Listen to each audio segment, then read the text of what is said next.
All right, welcome back. This is going to be part 27 of Dinosaurs and Man. And in this one here, this is going to be part 6, part 6 of Behemoth. And last we were talking about the video. I know it was really bizarre.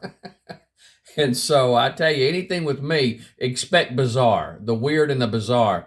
But guys, this information is in the scripture, is in the Bible.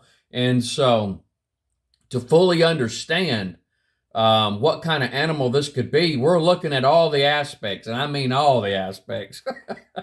And so, but going back through it, because I want to share some more information with you on this. Last video we were looking at this verse here where it says, the sinews of his stones are wrapped together.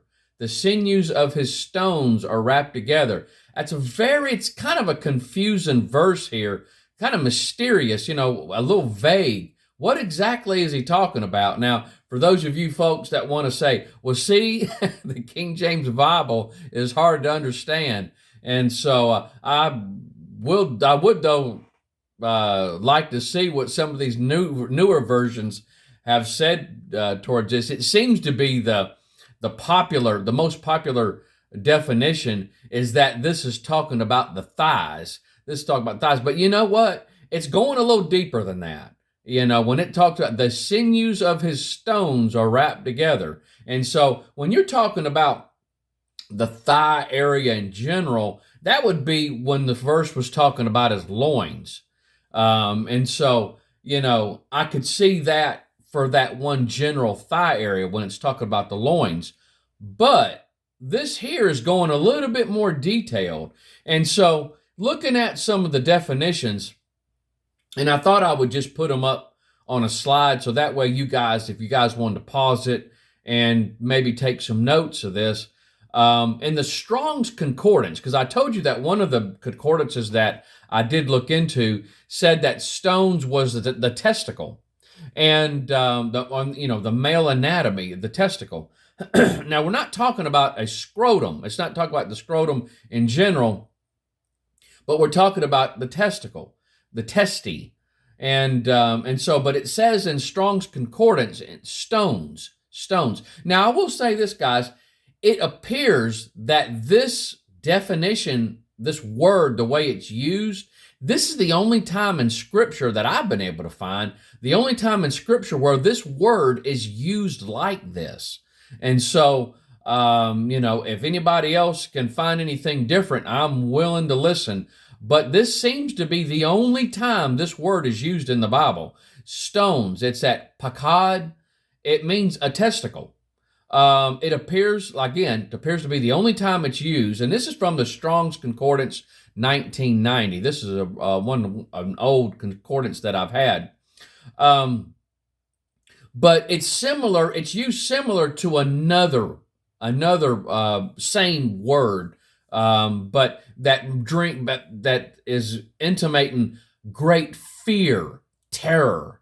But in this, the way this word is used here, it did give the definition. I got it in parentheses there, in quotations, a testicle. That's exactly what that concordance said. Now the Webster's, below that you got the Webster's 20th Century Dictionary, 1935. Now the dictionaries that I have, if you'll see, look right there. That's one of my dictionaries. That right there that it's sitting on is a book stand. That's a book stand. That right there is not a Bible. That's a dictionary. That's a dictionary. I have another one, if you can see it right there. That one right, let me get it here. Right there. That one right there. That one is another dictionary. Both of them, this one here is a Webster's dictionary. This one here is also a Webster's dictionary. It's just called something else, and we're going to talk about that in a minute. But that's 1873. 1873, that's how old that is. That dictionary right there does not have the word dinosaur in it. It does not have it in it. And so even though it was coined back in 1840, 1842, somewhere in that area there, you'll hear dates like 1841. But the out of all the research that I've done, Many publications will say from 1840, and then I've heard other publications say 1841, and then other ones that are say 1842. And so somewhere around 1840, 1842 is what I say, just to keep myself safe. But that right there being made and actually produced back in 1873, it had not made it to that dictionary yet, and that's a Webster's dictionary.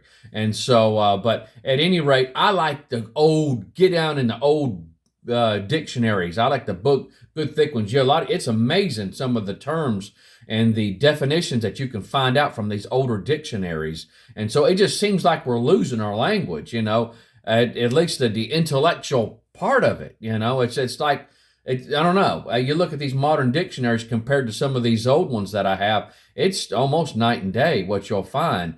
That's the reason I love going into them. And so when it was really amazing when I was defining this word here, I wanted to go back as old as I possibly could. And so going back on here, I'm going to show you what I found out.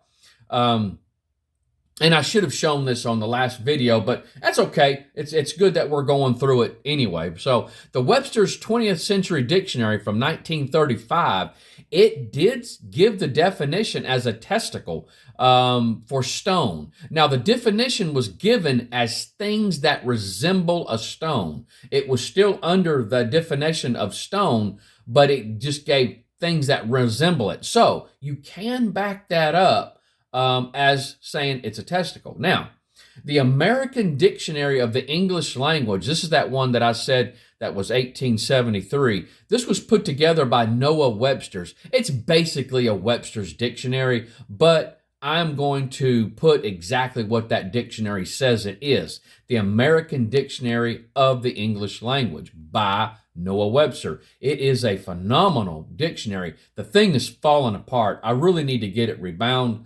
But 1873, guys, this is what they said about stone. One of the testes. This is the medical definition. It gave the medical definition of this word here as one of the testes, a testicle. And so again, you can back that up as that. And so now this person that was saying that reptiles don't have testicles, they do. They do have testicles.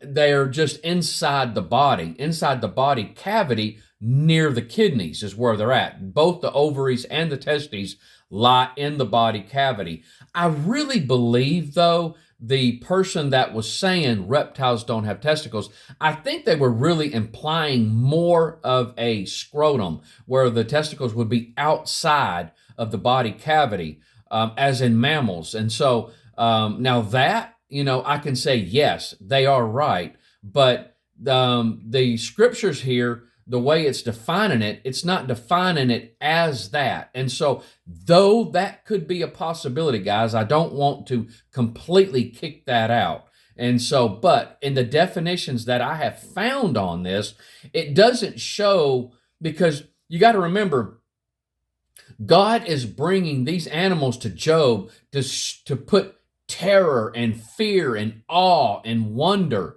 And so God, I don't see, because the scrotum being outside of the anatomy of a male, it's actually a weak area. It's actually a weak area for you ladies that ever get attacked by a male. That's one of the areas that they tell you to kick, because it's an area that you can actually you can cripple a male. And so it's just I don't think God would point out a weak area on this animal, because everything he says about this animal is something that this animal cannot be subdued. It can't be trapped. It can't be tamed. You can't do anything with it. And it's saying that God can actually bring his quote unquote, he says sword, but his word. But he was basically implying that man could not bring any type of weapon against this type of animal. And so, especially back in Job's day. And so with the weapons and the artillery that they have, they couldn't come against this animal.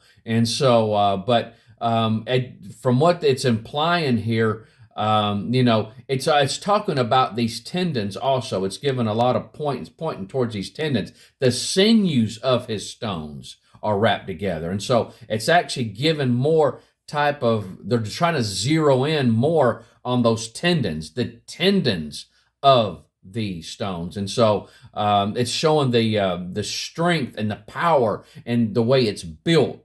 And so, guys, I hope I'm giving you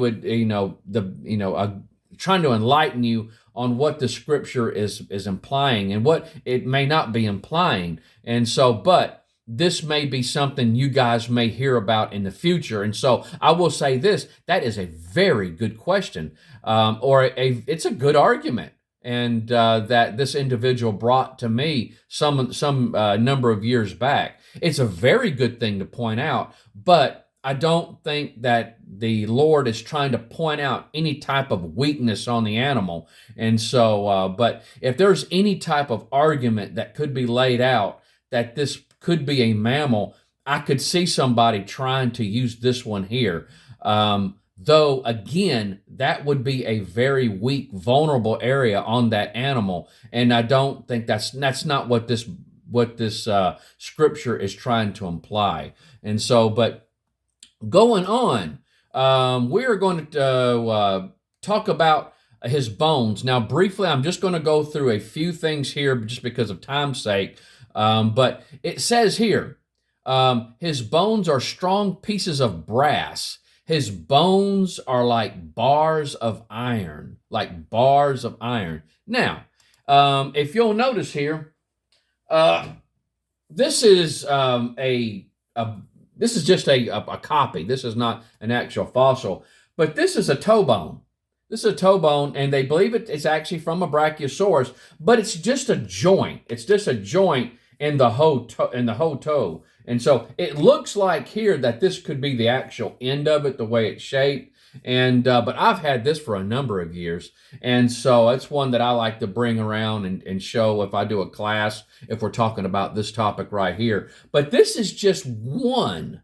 This is just one joint in that toe bone. If you look at the picture here, it's probably, now I think this picture here is the actual. This is what I have here that's a cast of this one right here, a brachiosaur toe bone. It's just one joint. It's pretty good size, but even though that may not be, some of you might be saying, well, okay, that ain't that big. Okay, let's look at this.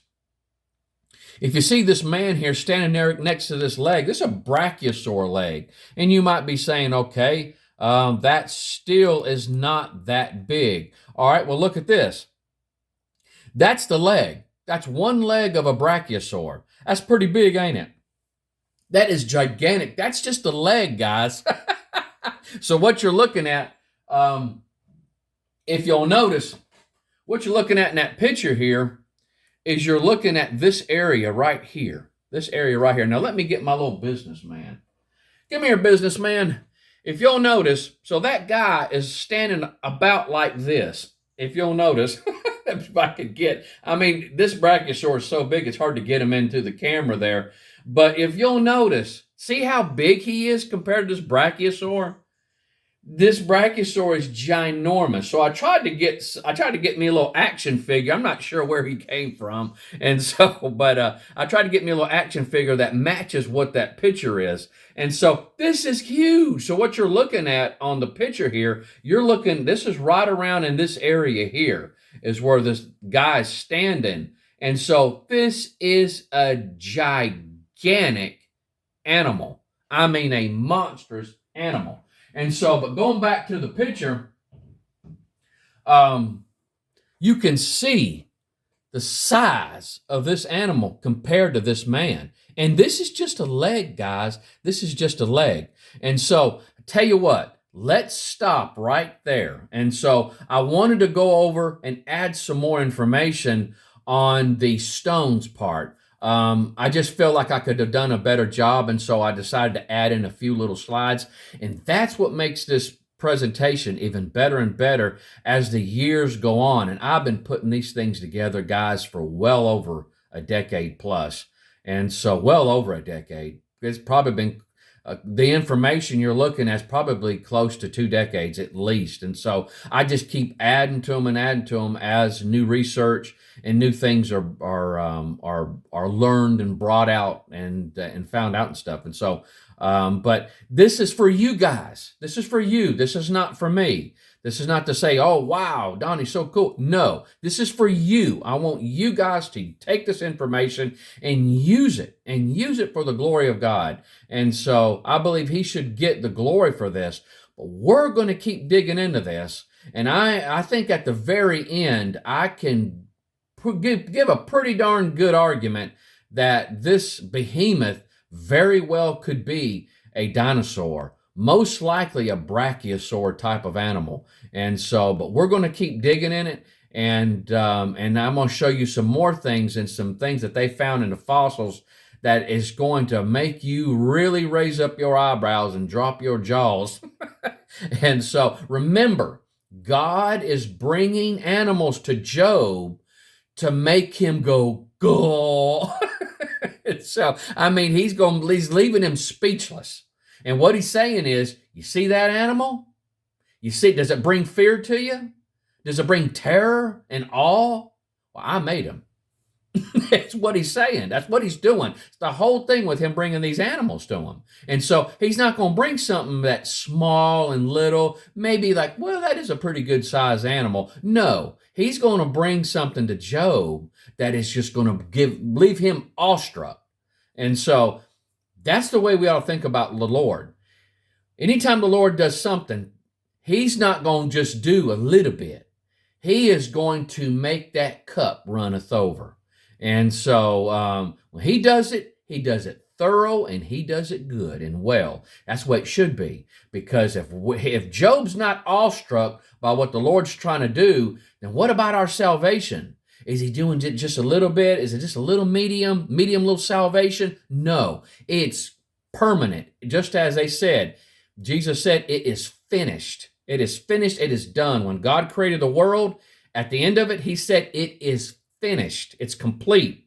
That's what we want. When God comes back to judge this world, it is going to be finished, guys. And it's going to be done thoroughly and complete. And that's what we want. And so, but at any rate, we're going to pick this up next time and get ready to see some very big dinosaurs. You guys take care. Bye-bye.